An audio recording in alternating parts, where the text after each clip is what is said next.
Do you like Instagram? No, of course not. That was an awful question. But for whatever reason, at one point or another, if you have a cell phone, you've had this app on your phone, and you've probably had a healthy or unhealthy relationship with it. Instagram started as a platform for you to create a little collage about your life of photos, to share with your friends, little cat memes and stuff. But slowly over time, it has grown and developed into something that is completely removed from what it was before. Slowly, as interest went on, we started to see a severe degradation in the quality of content.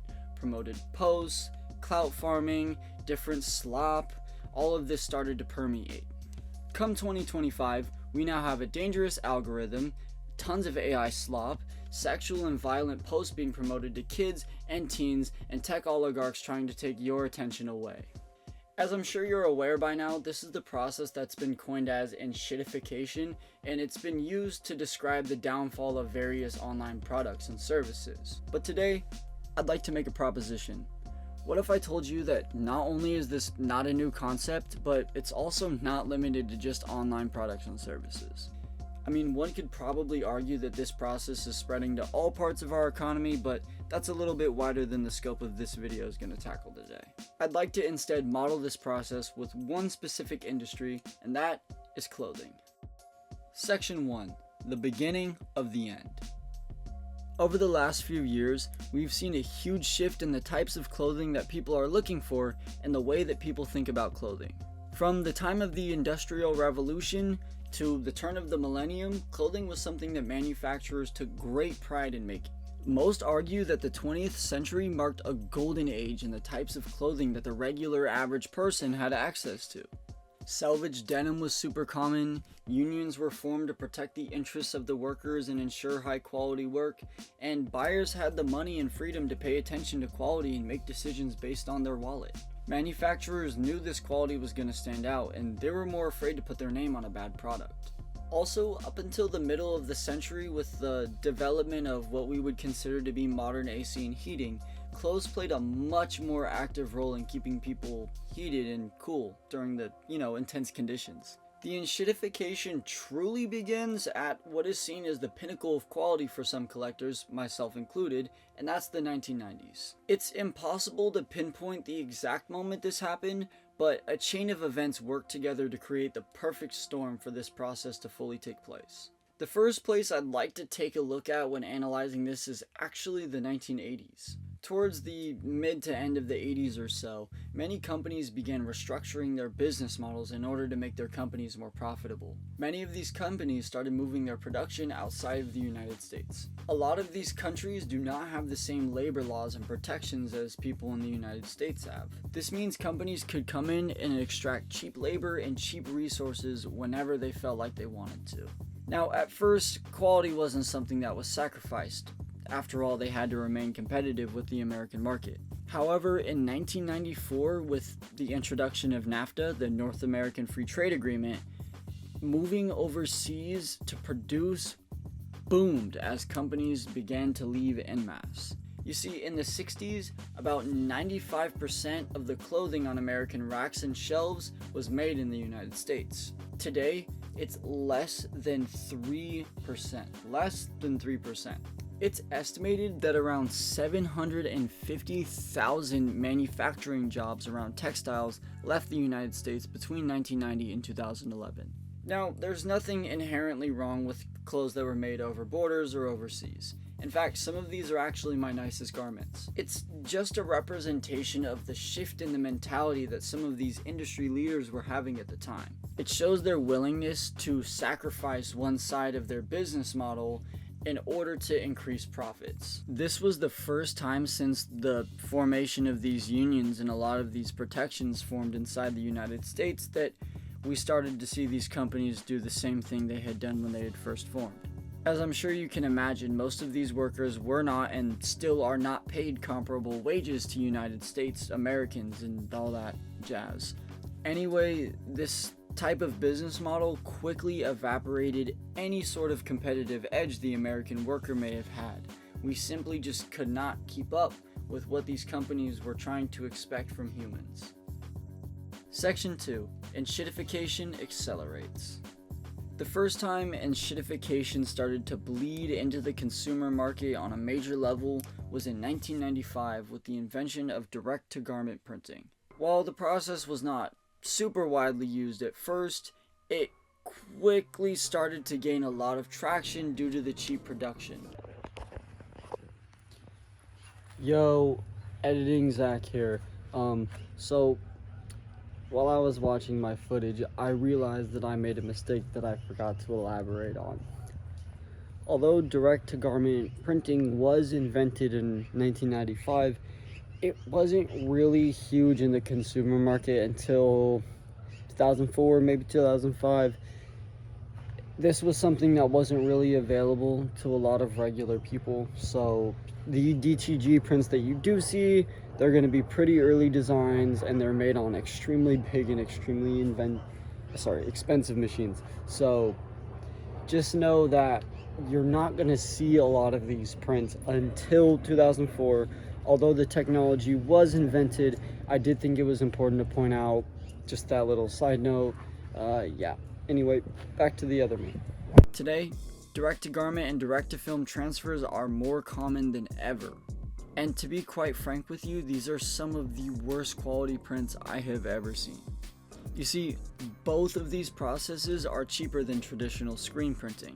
They use less ink, they require you to spend less time on each item, and you can print as many things as you would like. You're not limited to just printing one design 10 times and then cleaning your screen and creating a new one.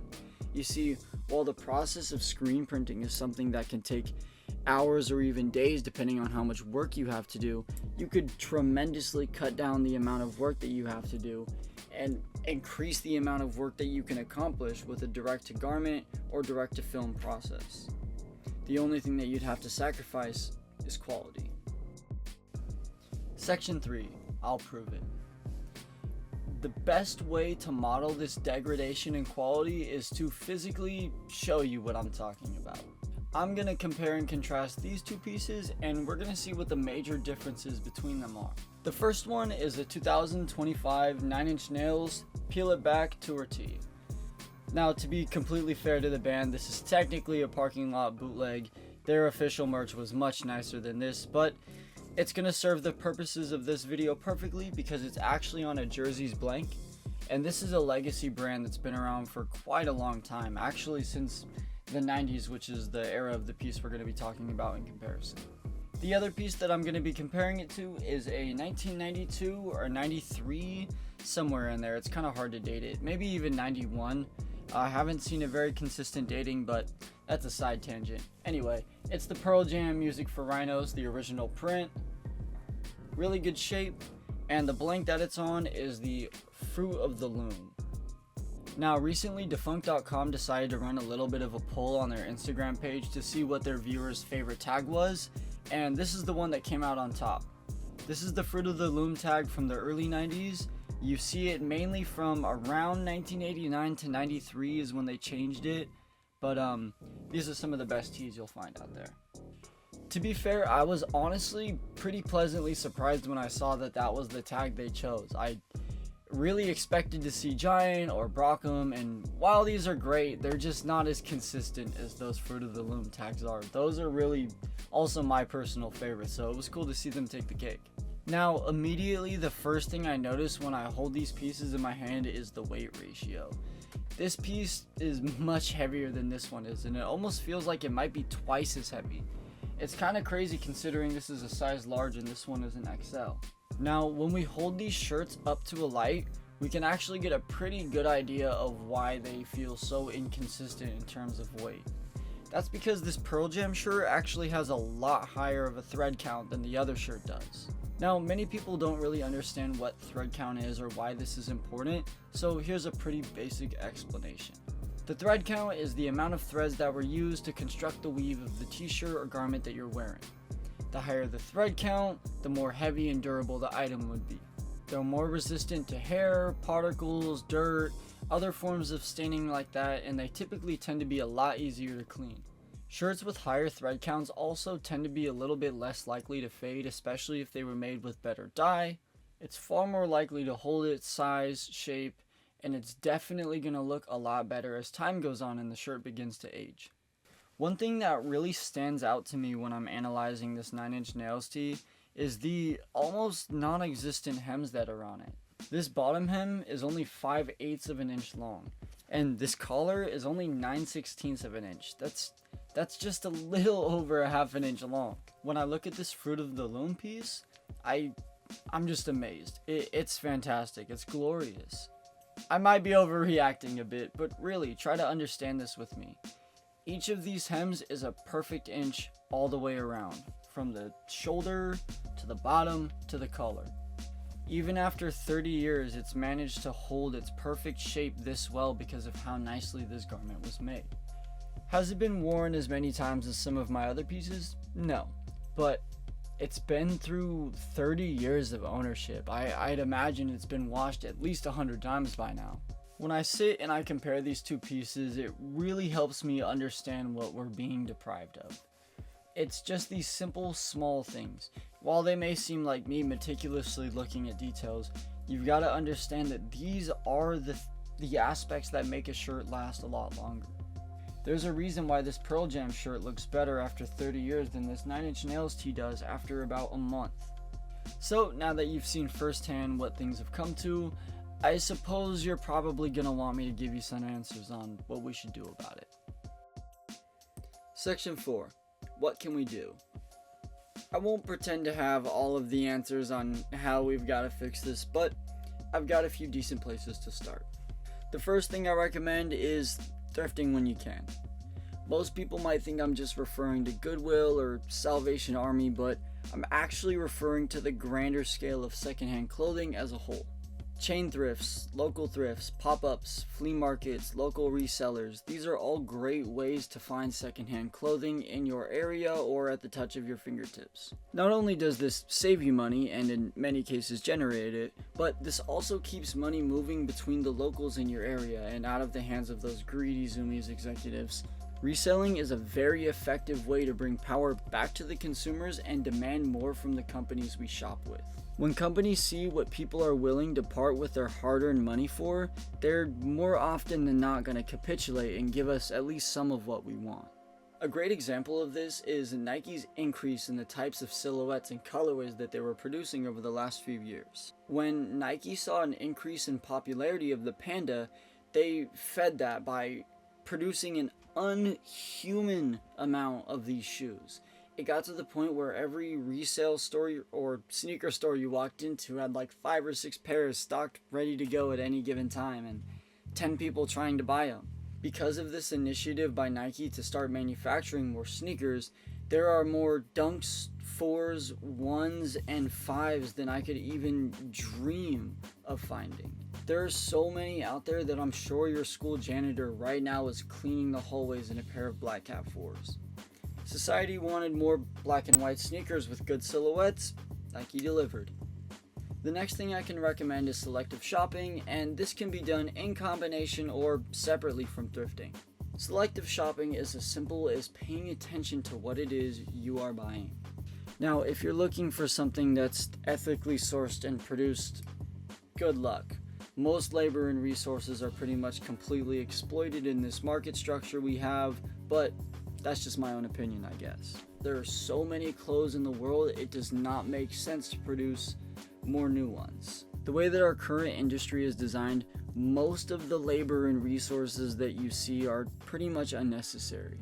The only true way to ethically source clothes is to use the clothes that are already here. If your main concern is really ethically sourcing, and I don't catch you inside of a thrift store, I don't want to hear it from you. Even the highest regarded fashion houses in the world face scandals over ethically sourcing their labor and ethically sourcing their resources. You see, as long as good products are financially motivated rather than motivated by craftsmanship, we're more likely than not going to see this same problem repeat itself over and over and over again. This is why I choose to stick with companies that consistently follow through with quality promises. These companies show the ability to prioritize consumer needs and therefore are probably far more likely to prioritize their workers' needs as well. I would also recommend supporting companies that work with textile unions whenever you can. Now, these may just seem like small baby steps, but we are already beginning to see the results of what some of these actions are taking. You see, I've been holding out just a little bit on you guys. Do you remember when we talked about Fruit of the Loom earlier in this video? Well, back in the day, they actually had a spin-off company called Screen Stars Best. Recently, this company has actually made a comeback.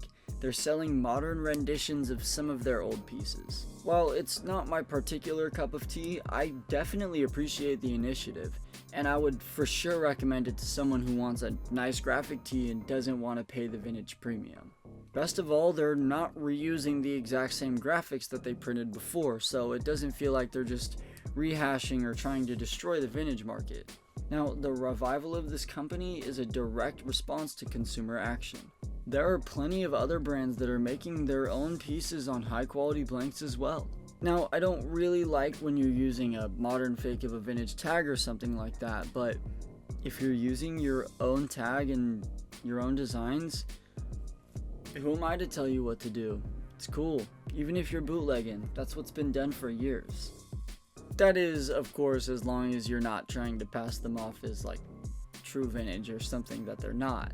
For those of you who would like more information about authenticating, feel free to check out the video in the description. I'll leave a link for you guys. Collecting shirts is one of, if not my favorite pastime that I've ever found. It's a great way to stay connected with your more recent cultural roots and some of the people in your area that you may never have met before. It makes me a bit sad to think that while I got to hunt for old Nirvana and Soundgarden shirts, my kids are going to be stuck hunting for Diamond Supply Co. and 2021 Supreme drops. I mean, would there really even be an appeal for something like that? Are these pieces made well enough to where they're going to hold up after that long? While I'm sure the answer to these questions is a resounding yes, I'm not so sure that that's a good thing. You see, we may not be able to force manufacturers to make the pieces at the quality that we want them to make, but we can be selective on who we spend our money with and what we spend our money on. Alright, I'll let you go as your lunch is probably long gone or your clothes are probably long folded by now. If you enjoyed this, please feel free to leave a like, comment, subscribe for more. I've got more coming. This is a fairly new channel. I'd really like to make it grow any way I can, and any help is appreciated. I'll catch you guys in the next one.